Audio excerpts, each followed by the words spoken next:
Hello, everybody, and welcome to the Tip of the Iceberg podcast, brought to you as always by InsideThePenguins.com, a proud affiliate of the Hockey News. My name is Nick Brlansky, joined as always by Nick Horwat, and it is a not national holiday, but for us, it's a holiday, and for hockey fans, it's a holiday. October 10th, 2023, a day that has been circled in hockey fans' calendars since the Stanley Cup final ended back in June. Hockey's back tonight. 3 games on the slate. The one we're going to focus on, obviously, Pittsburgh Penguins and the Chicago Blackhawks. We're going to preview that in our second segment. We have a ton of stuff to get to in this show, but before we do any of that, how you feeling on opening day 2023? It's the time of optimism. It's the time of we all have a chance at the cup, right? All 32 teams are looking at themselves and going, you know what? This is the year. And then in about a week, about 15 teams will go next year. So it's a time for optimism in the league. It is just everyone's in a good mood. Everyone is relatively healthy. Everyone is excited, amped up, and just hungry to play hockey again. And people outside are excited to watch again, to report on it again. It's all coming up daisies with hockey right around the corner. The weather's getting colder. I'm freezing right now. It's like 50 degrees and I'm freezing. It's 43. But it feels like hockey weather, and we're here. We made it through the longest offseason this team has seen in a long time.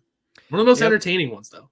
It was entertaining, and so too was the training camp. And don't get me wrong, the past 2.5 weeks, Pittsburgh Penguins training camp has provided plenty of storylines, plenty of action, but it all starts today, right? Mm-hmm. I mean, we looked at that. We saw a lot of competition. It was fun to watch. It was fun to follow along with, but today is where the rubber meets the road for the Pittsburgh Penguins and the Kyle Dubas era, and the next chapter of the Sidney Crosby era, and the beginning of the Erik Karlsson in Pittsburgh era. And there's so many storylines to get to. We're going to try to get to them all here in the next 45 to 50 minutes to get you set for Penguins Blackhawks tonight at 8 p.m., which we all know is probably going to be closer to 8:15 when the puck drops. Don't take my word for it, because sometimes they mess around and actually drop the puck when they say they're going to.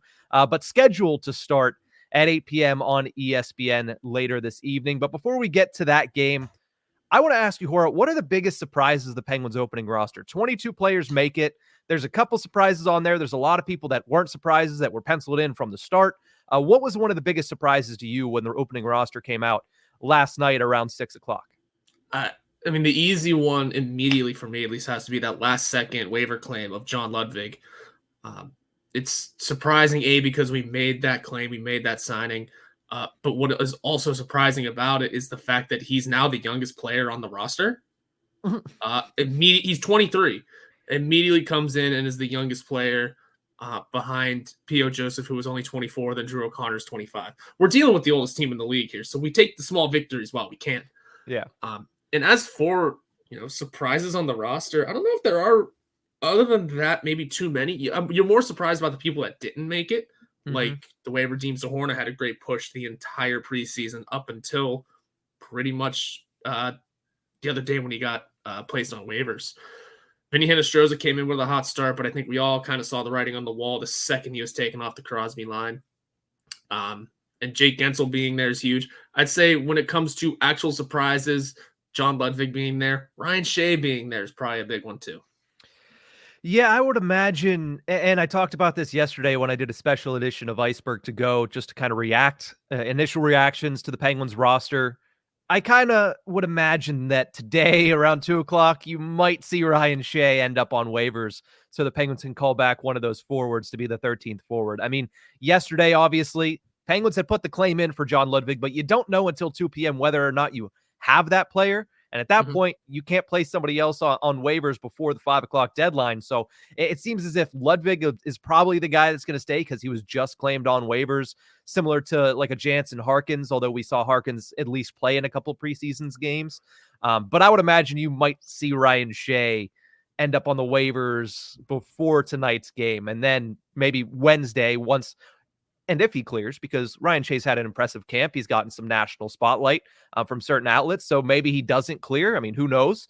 But I would imagine he probably gets placed on waivers here in the next couple of days, and the Penguins bring up a 13th forward. But you never know. I mean, Kyle Dubas is as advertised. He doesn't do things the way that Ron Hextall does. In fact, it's probably a polar opposite way than Ron Hextall operated as Penguins general manager over the past couple of seasons. So it's intriguing. Last week of the preseason, you have 2 waiver pickups, one on the forward side, one on the defensive side. And, with Ludwig, like you mentioned, he's 23 years old. In the American League last year, he played well for the Florida Panthers AHL squad. I mean, 54 games played, 17 points, but he's a defenseman. And when you look at the underlyings, they were impressive. And for a guy that's 23 years old, defenseman, it takes a little bit longer for them to progress and for them to get to the NHL game. At 23 years old, it's interesting that they're able to bring in a guy like that who's also going to bring, as Jesse Marshall said on Twitter, he's going to bring an edge to his game. And that's something that the Penguins have really focused in on getting a little bit more of that, because last year it was Mark Friedman in his 20 games of experience, and then it was, why can't I think of his name?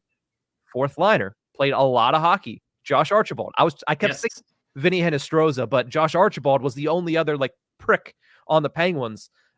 John Ludwig could be that. Noel Acciari could be that. Jansen Harkins could be that. Matt Nieto has a little bit of that. So the Penguins getting a little tougher to play against and getting a little nastier here at the outset of the season. But it was interesting to me that they brought Ludwig in. It really is ensuring that they don't run into the same issue as last year, where Taylor Fredune had to spot start a couple of games. So, yeah, we we keep throwing more names in front of Taylor Fredune in line. Just quickly, just how fast he got sent back down to the bottom. I think it is a super late addition. It's going to be a little surprising. I think Jansen Harkins making it isn't as much of a surprise, considering his short tenure here has looked really good. Other than that, though, I mean, there's a little bit more sandpaper on this team, right? Is that what it is with the Ludwig addition? Matt Nieto for the most part, Noel Acciari, obviously. That's kind of what everyone over the age of 40 wanted for this team last year. Yeah. They need more of a grit, more of a fight. Your top fighter on the team can't be Marcus Patterson. I mean, you're not saying we need these guys to drop the gloves, but we've been missing that Brandon Tanev type since he departed. And while we won't have the same guy that gets under the skin like him, these are new faces that will do it in their own special way. I'm curious to see how many games Ludwig plays this season. If he does, we don't know what will happen. You still think Ryan Shea might get sent down. We have time to figure out what happens. We have a morning skate in a couple hours. We'll see where things go. It'll all be very interesting. And regardless of whether or not this team is good, bad, ugly, it'll be entertaining at the very least. 100%. And I think the other thing when looking at this initial roster, and again, we've said it time and time again, the roster today, the opening 22, there's no chance that it's the same by the end of the season. In fact, there's a chance, it's guaranteed that it's not the same by the end of the 2023-24 regular season. But the one thing that I noticed looking at it is there's a lot more speed. And that's something that a lot of people were not happy with last season watching the Penguins, is they were slow. Yes, they're an old team. They're the oldest team in the league on average. It's going to happen when you have a 36-year-old, a 36-year-old, and a 37-year-old as your core with Evgeny Malkin, Chris Letang, and Sidney Crosby. They did get younger somehow while bringing in Erik Karlsson, who's 33.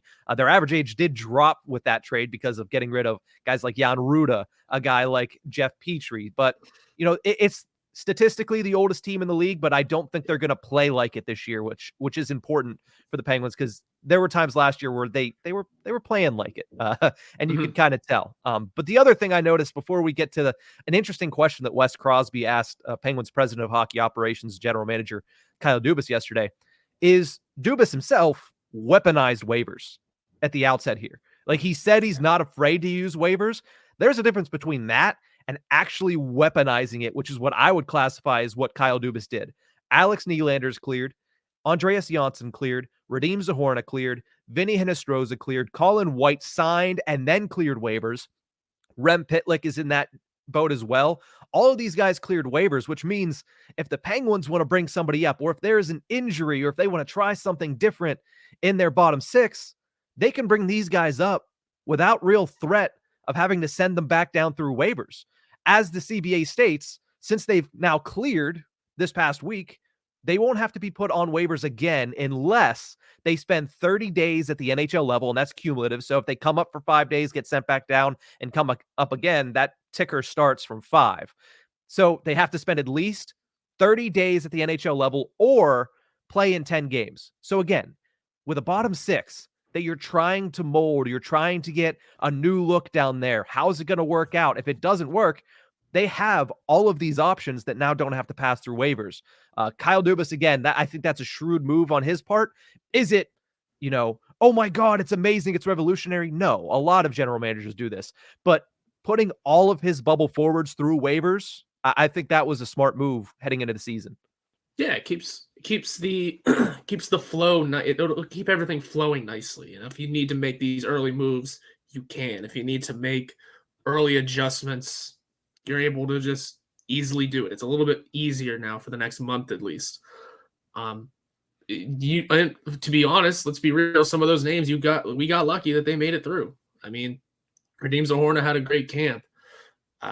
He was a guy taken last year. So there's a pretty big surprise that he was able to make it through, and now you have that flexibility with him. Same goes for Alex Nylander. I mean, sure, he took a couple of steps back toward the end of camp in the preseason, but the Penguins are overall lucky that a guy with his skill and his ability now has that flexibility within the organization for the next month. Same goes for Ty Smith if injuries occur on the defense. Same goes for Mark Friedman. Mark Friedman's a big one. Yeah, and there's a couple of names that are going to keep coming to mind. And with the goalie situation that was put out there for a couple of teams, figured out, by the way, that it is Pavel Francouz, who has not started training camp yet for the Avalanche. So that's where their backup goalie situation is. I think they picked one up, but Magnus Hellberg made it through. Not that he is, starting caliber, but teams need goalies still at this point, and he made it through. So let's say Jarry or Nedeljkovic goes down early, you have that flexibility for a little bit. Knock on wood everywhere for all of these, because injuries are going to be a big part of this season. But it's all exciting. You all have that fluidity now. That's kind of a huge move for Kyle Dubas. He said he wasn't afraid to use it. And in both ways, he's proven that. He's not afraid to, A, drop you on waivers, and B, claim you off of waivers. So yeah, it'll be a lot of fun this year. Yeah, obviously, Kyle Dubas, a very, very, what's the word I want to use here? Busy general manager and president of hockey operations. I think that's the best way I want to say it. You're not going to see him go up to the podium 4 or 5 times this year and say, we like our team. And I think that's a nice change of pace for the Pittsburgh Penguins. The fan base, the writers, everyone involved, they don't have to go up and listen to some guy say that, we like our team, despite the team not being in the playoffs and losing 7 straight on multiple occasions in this season. Do we think the PR staff told Kyle, hey, do not say that. Just whatever you do this year, say whatever you want, say what you need to, don't give full answers, because you're not really supposed to as a general manager or head coach or any of that. Don't give full answers. Just kind of give your thoughts and go from there. Just don't say we like our team. Just don't say that. Anything else can go. We'll go from there. But don't say that cliche. And for what it's worth, I mean, we do like our team. We do. We actually mean it this time, and it's not coming out of Ron Hextall's mouth in times of great uncertainty. Yeah. Like I said at the onset, it is the time for optimism. It is a time for just cheeriness and excitement, to where you can look at this roster. I do really like this roster. I do. It's improved. It's old still, but hey, that's fine. We'll get through it together, guys. But I do like this team. So when it comes to that saying, because of the context that we are in now, it's much different. So yeah, you still don't want to say, you still don't want that to have that be the sentence or the cliche or the quote going into the season, but it is still the vibe. It is the feeling of we do. It's just a different vibe now.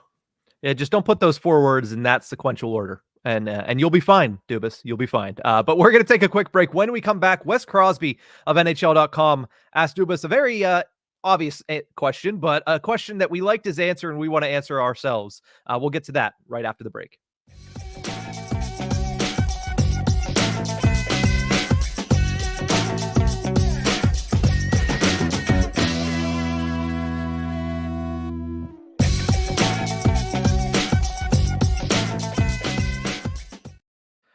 Welcome back to the Tip of the Iceberg podcast, brought to you as always by InsideThePenguins.com. Busy day here as it is opening day of the Pittsburgh Penguins and the NHL season for 2023-24.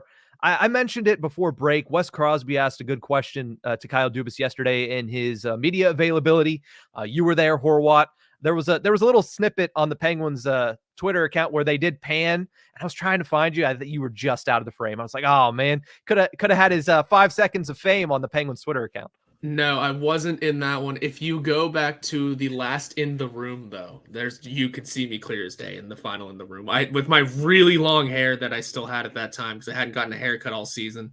And I think I was wearing like a Billy Joel t-shirt under a blazer. You can I'm clear as day in that one.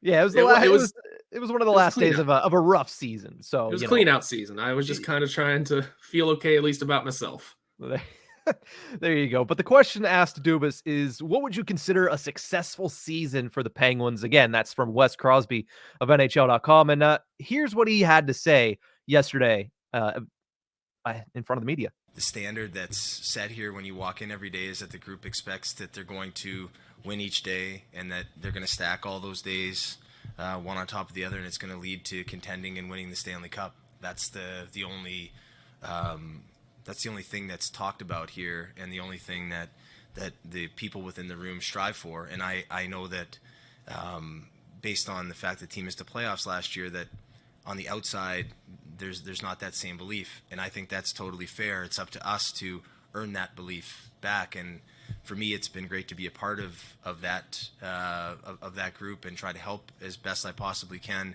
learn from them and what's got them to hold that as their standard, and try to supplement and add to the group as best we possibly can across everything, roster, staff, systems, to try to help the team get its way back to winning the Stanley Cup again. So that's Kyle Dubas on really his expectations, what he would consider a successful season. And like you said, it's general manager speak. Yes, I'm going to say for a team that has Stanley Cup aspirations that the bar is a Stanley Cup. Now, obviously, the bar should always be a Stanley Cup. The bar should always be a championship for whatever team you're asking their executives, hey, what's a successful season this year? And especially if you're a team with Crosby, Malkin, Erik Karlsson, that's the reason he wanted to come to Pittsburgh, of one of the places that he was going to actually, allow a trade to happen because he did have a full new move clause. So yeah, it's a Stanley Cup. But Horwat, I ask you, as somebody who doesn't have to toe the company line for the Pittsburgh Penguins, what would you consider a successful season at the end of 2023-24 as we sit here on opening day? Considering the last few seasons, the bar is kind of low, right? Considering they haven't won a playoff round since we were still in college. The bar is a touch low. So I would say at the bare minimum for a successful season is to reach the second round, right? It's a step forward in the right direction. The only issue with that being, quote unquote, the successful season is you don't know how many years you have left of these guys. Mm-hmm. So you need to, as a team, the Penguins need to find a way to not only win that first round, but then win the 3 more after it. It's overall, at the end of the day, obviously the Stanley Cup is the ultimate goal. And from a fan's perspective, if these guys were even 5 years younger, you're going win a round, we get at it next year. So you look at it as you winning a round is going to be the bare minimum. Everything from there will feel more like funny money and just playing with your house money. Mm-hmm. But my answer is kind of broad, but it has to be winning a round, but also winning the whole damn thing, because we don't know how much time we have left with these guys. Don't know if they're going to be able to stay at the top of their game for another couple seasons. You don't know if you can take it as a step forward, because you need this step forward this year to be the final push. Yeah, the Penguins are constructed as a team that has a lot of aging veterans, but the aging veterans are still playing at the top of their game. I mean, you look at Karlsson, you look at Crosby, you look at Malkin, you look at Letang. They haven't really taken a step back. Have their games evolved and they attack the game from a different way? Yes, but their games haven't taken a step back. The production is still there. Crosby had 93 points last season. Evgeny Malkin had 83 points last season. And you look at the second level of this team, it's a lot of players in their primes. Jake Gensel is, I believe, 28 or 29 years old. 29. He just turned 29 a couple days ago. Brian Rust is in the prime of his career. Ricard Raquel is there. Riley Smith is in the prime of his career. You have a couple of young guys that you're hoping to make an impact this year. Ryan Graves entering the prime. Then you have, obviously, a guy in Marcus Pettersson who's entering his prime. And then you also have Tristan Jarry who's at that level. So you're hoping that this is a team that is just catching everything at the right moment. And that's what you're hoping for. And you're hoping it takes you to a 6th Stanley Cup in Penguins history and a 4th Stanley Cup in the Crosby, Malkin, and Letang era. So I think that that's obviously the goal. And as Kyle Dubas said, it should be the goal. But I'm along the lines with you. I think they need to obviously make the playoffs. That is a no question, no doubt. They need to win a series because they haven't won one since 2018, as you mentioned. And they need to at least look good in the second round. Like, you can't win a series, and we've seen it a lot actually since 2018. It's happened a lot where teams win in that first round and then they just get blown out in the second round, whether it's because they're young, haven't been there that yet, and the more experienced team just goes out and does what they need to do, or it just doesn't work. And they need to look good. You hope that they win that second round series, but it's hard to win in this league, especially once you get to the second and third round of the Stanley Cup playoffs. So I'm not going to say the bare minimum is the third round. The bare minimum is you need to get to the second round and you need to be competitive in that round. Yeah, take it from the Islanders team that swept us in 2019. They immediately got swept the next series. Yeah. It's not easy to do that. And you can't, sure, winning a round would be great, but getting immediately swept isn't that much better. So you got to look good. You got to look good into that second round. Push it to 6 or 7. If you're going to go down, give it the push. Go down fighting. Plus, you hit a game 7, you never know what's going to happen. That's kind of why I threw a 6 in there. Yeah, get a couple of good wins. Maybe lose in overtime.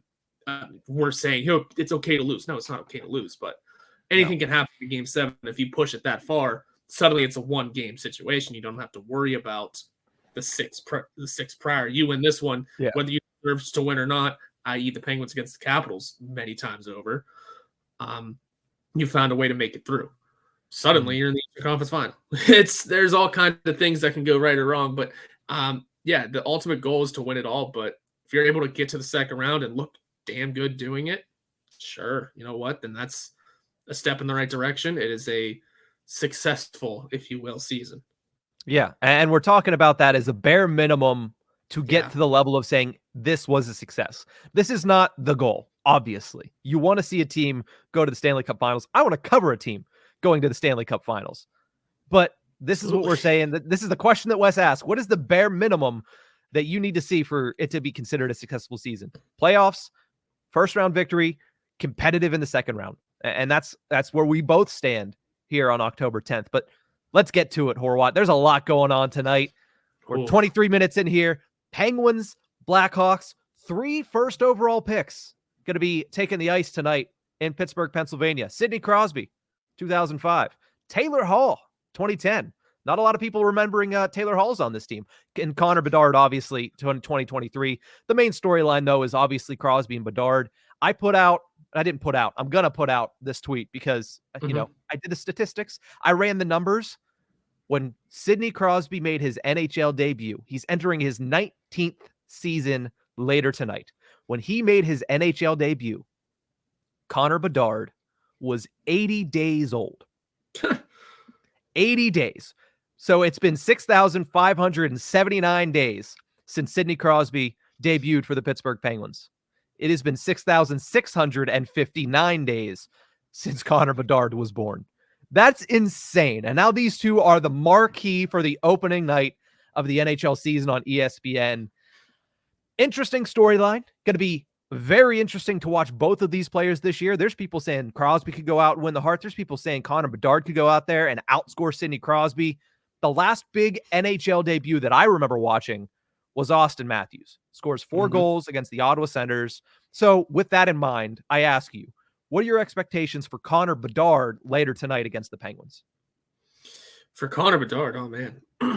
Go out there and make a name for yourself somehow, some way. Don't know if it's going to be a 4-goal night, but it'll be maybe tallying one, maybe tallying two, maybe getting a couple of assists. I mean, we're hoping for obviously the Penguins to look good and for Tristan Jarry to bounce back in a huge way. But it won't be easy up against Connor Bedard. I mean, I know he said yesterday he's not worried about what the other team looks like right now. The Penguins are focused on themselves. I think Mike Sullivan said the same thing. But there has obviously very likely been some internal conversations, some internal scouting reports on how to handle a guy like Connor Bedard, and it'll be very interesting to see how it goes. I mean, that opening faceoff is going to be fun. We know how that's going to be the moment everyone's going to be watching for. And then it'll be there. Well, what I'm looking for Connor Bedard is just to see him look NHL ready. Sometimes these first round picks get in here and these first overall picks get up here and it's all of a sudden, well, they can't do anything. Or they, maybe needed that time in the minors. Bedard needs to come in and prove that he's not one of those players. I think that's going to be the biggest key here because we look at Lafreniere is struggling with the Rangers. People keep saying if he was in any other system, maybe he'd be fine. And maybe if he saw some time in the AHL, he'd be a little bit better. Or how about a couple of those Oilers first overall picks? Taylor Hall? Back in the day. Not necessarily Taylor Hall. I mean, Taylor Hall was the better of all of them, but Nail Yakupov is certainly one that sticks out. Ryan Nugent-Hopkins was good, but then turned into a late bloomer. Yeah, he was. So I'd say he just needs to come in and prove that he's ready to go right away. Also, another fun fact for if you want to mention three first overall picks in this game, it's the Blackhawks and the Penguins are two of only three teams in the entire NHL right now with multiple Hart Trophy winners. Between Hall and Corey Perry, who we also forgot was there.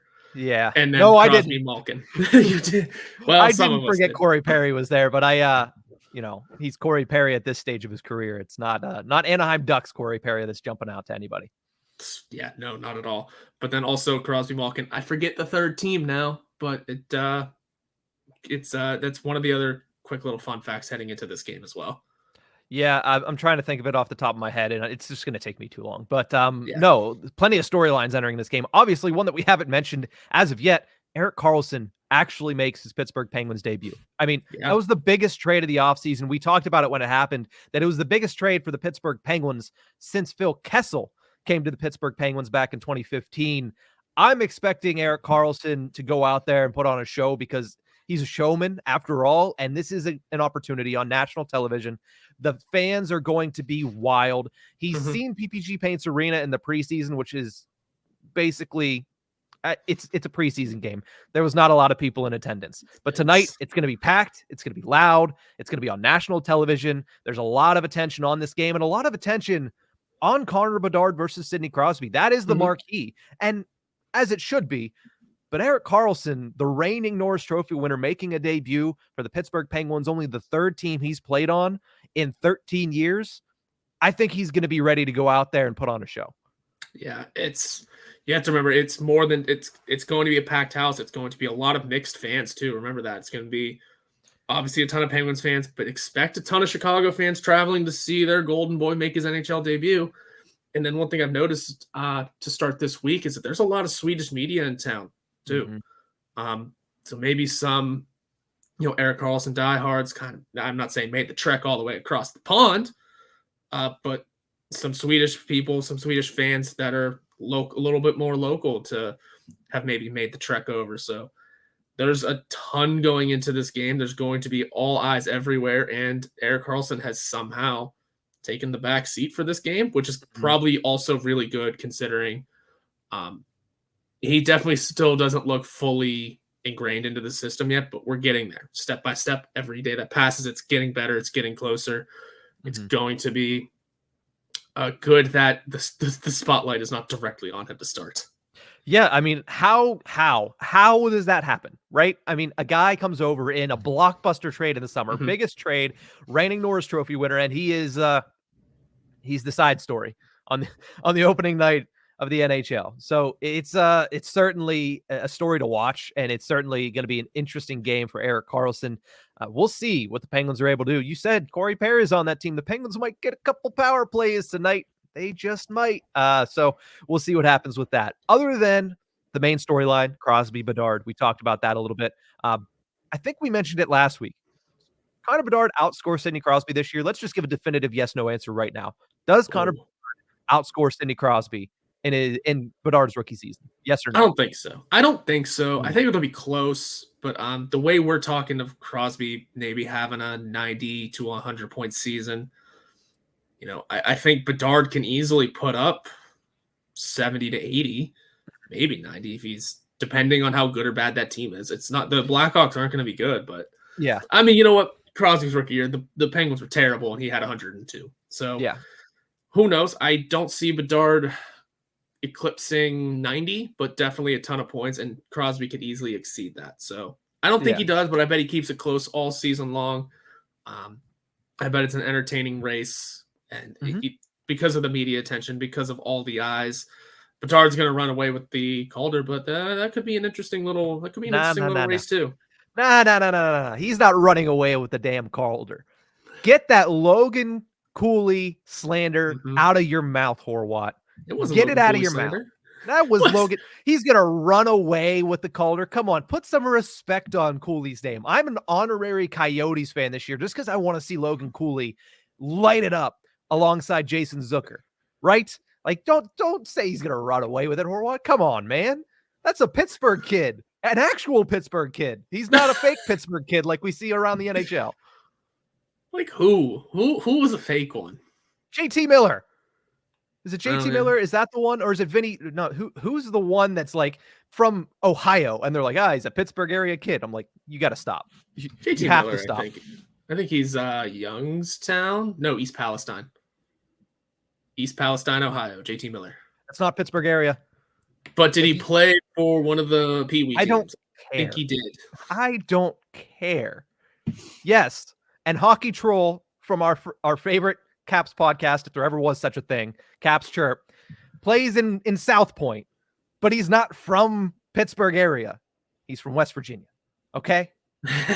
And he is a Nailers fan, though. He is a Wheeling Nailers fan, though. He is a Wheeling Nailers fan. That is that's why how he gets bonus points. That's why we like his podcast. That's the only reason. It's because that, and he got Paulie Cupcakes back, which is great. But a lot of people don't know what we're talking about. So we are flying off the rails here. Flying off the rails, but it's the start of the season. Let's rein it back in. Last thing before we cut to break. Other than the main storylines and our rant about Logan Cooley and what it means to actually be from Pittsburgh, what do you want to see from the Penguins later this evening in their opener? Show that hunger. Show that spice that you came into the offseason with. That, the disappointment of how last season ended. Show that you're hungry for more. You want to make your way back to the postseason. You want to fight for that Stanley Cup. It all starts with day one. It starts with game number one. You don't need to look cohesive. Still a lot of learning going on. Still a lot of works in progress, but look like you want it. Don't give me a shift off. Don't give me a period off. Get to those in game 30, 40, near the All-Star break. Do that then. But for game one, all out, nonstop, 60 minutes, whatever those movie quotes are that you can think of, all of them. Clear eyes, full hearts, can't lose. That's Friday Night Lights, so it's not football. It counts, though. That's one of them. It's one of them. It's one of those movie quotes. I was trying to think of one. Tonight we skate with them. Although, I don't know about comparing the Chicago Blackhawks to the 1980 USSR team, but, regardless, no, I like what you're saying. If you build it, they will come. I keep coming up with other ones. Yeah, I mean, we hit 3 sports there. I mean, it's in the hole. There's 4. There's golf. We had to get that one in. But no, you basically want to see a repeat of last year's opener against the Coyotes, right? I mean, they scored 3 goals in the opening period, and they just absolutely demolished the Coyotes last year in the opener. How about 2 years ago against the Blackhawks? Was that 2 years ago? I don't think that was the season opener. I think it was the home opener because they also beat the Lightning 2 years ago on the opener.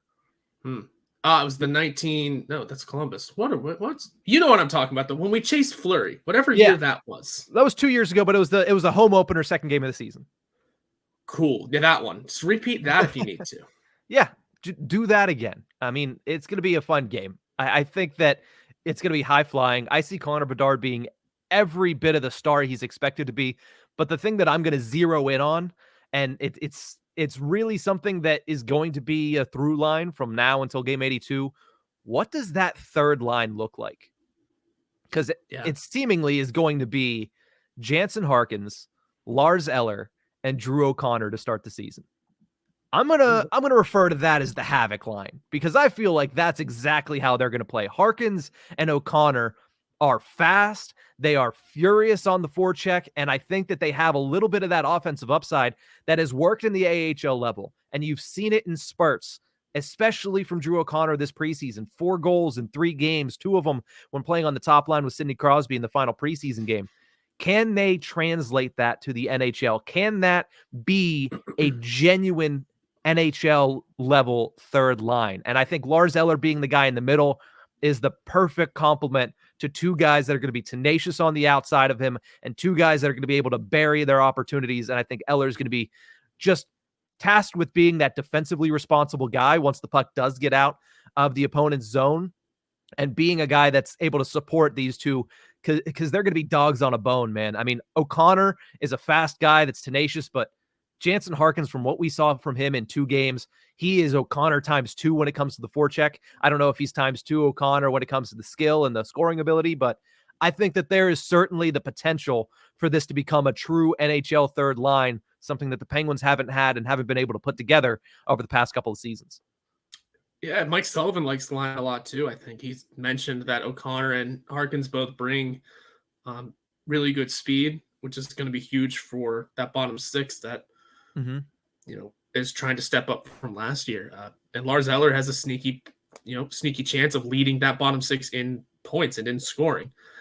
There's a lot going into that line. That third line has seen some shifts and some changes over the last 2 weeks of camp, but you know what? I like the way it's molding into place. Eller and O'Connor look like they're going to work out pretty well together, and whoever they filter in on that open wing, whether it be Harkins, who like we mentioned, kind of stole a spot here in this roster, kind of did from a number of names, is it's a good addition. I don't know what else to say about the line other than I like it. I like this team. Yeah. At least you didn't say the W word. You didn't say that. So it's not the same quote there. Call back to about 20 minutes ago. But no, when I look at this third line, I see something that, comparing it to last season when it was Danton Heinen, Jeff Carter, and Kasperi Kapanen, it might not have the high-powered names. It might not have the league-wide attention, league-wide appeal that Jeff Carter and Danton Heinen and Kasperi Kapanen had, but I think these are 3 players that can play well together, and I think that they know their role, and I think that's the most important thing. Drew O'Connor knows his role with the Pittsburgh Penguins, and that's why he's continued to become one of the favorites for Mike Sullivan throughout his career. Entering year 4 now, we expect him. I mean, he's starting the season with the Penguins for the first time. We expect him to, he can't double it. He played 46 games last year, but we expect him to get up towards, a full season if he continues to play this year. It's his opportunity to have his first full season at the NHL level and to not be that bouncing ball between, Wilkes-Barre and Pittsburgh. So this line knows what they are, and I'm excited to see them go execute it tonight. I think it's going to be, an X factor line going forward. Hopefully the scoring comes along with it, but I do think that all the intangibles and the stuff away from the puck is what this line excels at. And that's something that, Mike Sullivan loves to have. So it will be interesting. The game's going to be interesting tonight, but we do have one more segment to go here on the tip of the iceberg. We have one last prediction to make. Last week was predictions week, but we have one more. It's the one that only we do. And that's the Iron Penguin Award. We'll talk about that after the break.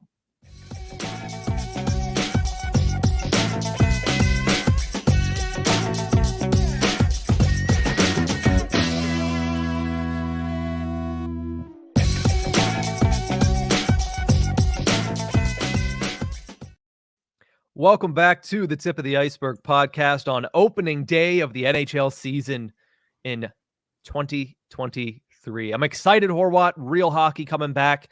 That first game's a little disappointing, I think, since Andrei Vasilevsky went down. I don't know why. Tampa Bay versus Nashville is also not a matchup that inspires a lot of interest, at least on my part. I'm sure if you're from Tennessee or you're from South Florida, it's very different for you. But it's not something that, I'll watch it, but I'm just really waiting all day for 8 o'clock. Giving it the 5:30 time slot too. Yeah, I mean, of the 3 games, that's clearly the one that you're going to put out there first, because the other 2 need to be in prime time. Yeah, absolutely. I mean, it's banner raising night for Vegas, Seattle, and Seattle's trying to come off of that big year they had. Also, making it 4:30 for Tennessee for the Nashville fans. I mean, gotta do what you gotta do, but well then, okay. That's a rush home from work to get the TV on type of start. So be it, though. It should be like the only time that really happens this year. But man, this middle game, it's where all the highlights are. It's where all the headlines will be. It's where all of the eyes will be watching. 8 o'clock, Connor Bedard, Sidney Crosby, the passing of the torch, if you will. A lot going on. Ton of fun. Big night. Yeah, you think Crosby still has the torch? Yeah, you're right. I think Crosby's lit a smaller torch for other guys, but I think the torch has been passed once you have a guy that's scoring 150 points and everybody expects him to do it again. He's what? Who's that? I don't know. Somebody, McDonald's. I don't know. 4 for 4. McRib is back. McDonald's still around? Damn. McDonald. Well, okay. I mean, hey, if he was, he could keep up with Connor McDavid. But let's talk about our Iron Penguin. We have gone off the rails way too much for this episode. I tried not to. It's mostly my fault. I'll say that. But let's finish it strong here with our Iron Penguin Award predictions. For those who don't know and are new to the show, our Iron Penguin Award every year is an award that all you have to do is play in all 82 games, right? Easy feat. Just best ability is availability. Be available. Well, last year, the most players we've ever seen make it through all 82 games since we started doing this 4 seasons ago. Evgeny Malkin, Sidney Crosby, first time in their careers they both played all 82. They both get their first Iron Penguin Award last season. Ricard Raquel in his first full season gets an Iron Penguin Award. And a departing gift for Brian Dumoulin. He got the Iron Penguin Award last year as well. We're going to give our predictions here. Who do we think are going to play in all 82 games this season? Horwat, I ask you, do you first have more than one player that you're predicting in this category? Technically, yes. I'm trying to flip around to see if I can find anyone who just has a consistent basis of playing 79, 80, the high number games. And I'm actually kind of struggling to find one. And for what it's worth, heading into last season, I don't think either of us would have expected Crosby and Malkin to do it. So got that. That was a positive push. I don't see them doing it this year. And I'm going to try and come up with at least one. I mean, Erik Karlsson, also not one you would normally slot in as playing all 82. He did that last year. But heading into this year, I think off the jump, I could see a guy like Marcus Pettersson staying healthy all season, especially given the role that he's in now. He's going to be a guy that wants to play in all 82 games. I'm going to say he's a good solid pick for one of them. Pettersson. Marcus Pettersson. If I had to take another shot in the dark, Riley Smith, new guy, comes in, maybe in, nice new position. He played 78 last year, I think I saw. Coming with a little more momentum off of a cup win. And you know what? I'm going to have a little fun with this, with my third answer here. Great. Jake Gensel. Ooh, Jake Gensel. It's funny. Go ahead. I'll let you go. You're going to let me go because I'm saying Jake Gensel because he is a quote-unquote game-time decision for tonight. Entering this season, we weren't expecting to even have him for the first 5 games of the year, which would have taken him out of the running immediately. But here we are, and that's like my half answer. I'm going to say like the first 2 definitely, but the Jake Gensel one, I mean, this roster was announced with 12 forwards, and he was one of them. You can only play 12 forwards at a time. Well, you could play 11. You could. Oh, don't put that evil on me. You could play. You could play 13 forwards and 6 defensemen. You could play. You could play what you want. You could play 15 forwards, 3 defensemen. I mean, your defenseman might hate you for that, but you could do what you want if you're Mike Sylvan. Right, but traditionally, it's 12. You're playing 12 forwards. He was one of them, and just as the fun third answer for guys playing all 82 games, the guy we weren't supposed to have to start. Yeah, Pettersson, Smith, and Gensel are your answers. Gensel's one of my 2. And I'm not half doing it. I am all in. Historically, Gensel's been a sturdy player, right? I mean, he's played the full complement of games in 3 of his 6 seasons and only missed 4 games last year. And he only missed significant time once, right? And that was the shoulder injury in 2019-20. And that was something that he gets blown into the boards, lands very awkwardly, very fast, and he separates his shoulder. He did come back for the COVID playoffs. It didn't help very much. Nobody on the Penguins really played well in that series. Patrick Marleau on the Penguins' third line.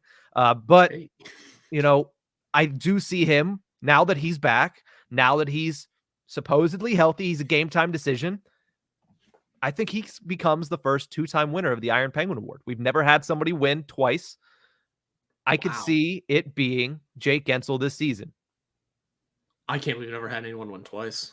Yeah, let me scroll down here. I have it on literally on my master notes here. Iron Penguin Award. We started it in 2019-20. Marcus Pettersson won. So you're pulling for Pettersson to get it for a second time. And Teddy Bluger was the other winner. 2020-21 was Guentzel and Rust, Crosby's line mates. 2021-22, there was only one winner. Can you name who played in all 82 in that season? Which one? Wait, which season did you say it was? 2021-22 season. Oh, I remember, but it's not coming to me. Mm-hmm. Was it Brandon Tanev?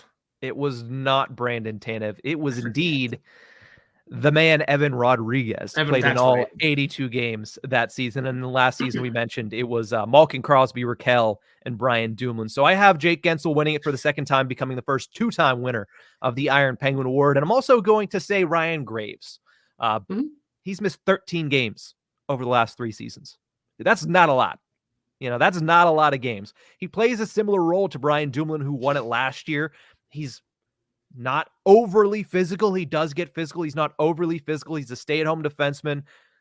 He's going to log a lot of ice time, but I do think that he's in that role where he plays within himself if he's playing his game. So I see Ryan Graves being pretty sturdy for the Penguins, and I'm hoping, knock on wood, as we do this entire segment, that he's able to go out there and have a really good season in his first year of a big contract with the Penguins. Yeah, this is just a hard thing to predict too. At the end of the day, you're basing this off of previous performance when it's not something that should be based off. Like, if you're an injury-prone player, but at the end of the day, like, who's going to play in all 82 games? Well, you have to take out, like, you know, what if Chad Ruhwedel gets benched? Boom. There's only 18 players that could be up for this, and it's the 18 skaters that are going to go out there tonight and be active in the lineup.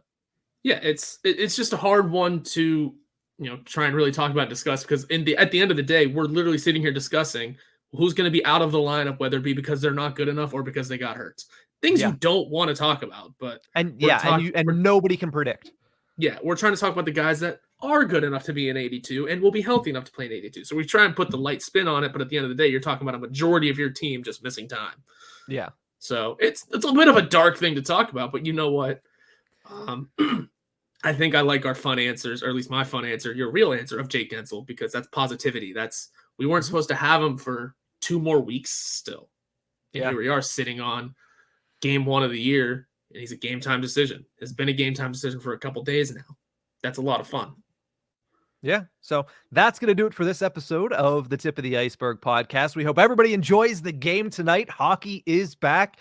And if you're up after the game, shortly after, I will be live on our Twitter at Inside the Penguins with an Ice-Burgh recap, something we're doing this year where sometimes it's going to be live on YouTube. Sometimes it's going to be pre-recorded and out the next morning. But that's going to be it for this one. Hope you tune in with me later tonight after the Penguins and the Blackhawks. But if not, we'll see you guys next time here on the Tip of the Ice-Burgh.